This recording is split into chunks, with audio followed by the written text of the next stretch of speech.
अल्लाह ताला ने इस दुनिया में एक ऐसी कौम को भी भेजा था जिसने अपने ही खुदा जिसकी वो पूजा करते थे उसको ही खा लिया था।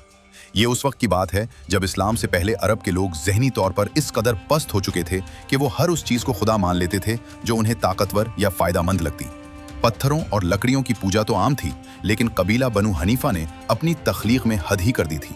उनका ये वहम था कि अगर वो अपनी सबसे कीमती और लजीज ग़िज़ा खजूर और मक्खन से अपना माबूद तैयार करेंगे तो शायद वो उन पर ज़्यादा मेहरबान होगा। उन्होंने बेहतरीन किस्म की खजूरों को पेश कर उसमें खालिस मक्खन, पनीर और आटा मिलाकर एक हलवा नुमा पेस्ट तैयार किया और उसे तराश कर बुत की शक्ल दे दी। वो इस लजीज खुदा के सामने सजदा करते और समझते कि ये उनकी खुशहाली की जमानत है। फिर एक वक्त ऐसा आया कि नजद के इलाके में हौलनाक कहत पड़ गया।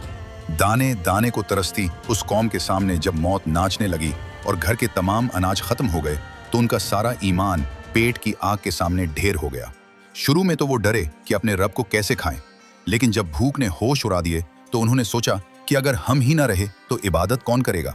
कबीले के लोग अपने ही हाथों से बनाए गए उस माबूद पर टूट पड़े और उसे नोच नोच कर खाने लगे और साथ कहते, हमारा माबूद कितना मेहरबान है कि जब हम पर मुश्किल वक्त आया तो उसने अपनी जान देकर हमारी भूख मिटाई और हमें मौत से बचा लिया। आखिरकार हमारा खुदा ही हमारे काम आया। जब ये बात पूरे अरब में फैली तो लोग उन पर हंसते थे कि बनु हनीफा ने भूख मिटाने के लिए अपने रब को ही ज़िबह कर डाला। जिस माबूद को इंसान अपनी भूख मिटाने के लिए खा जाए वो इंसान की तकदीर क्या बदलेगा।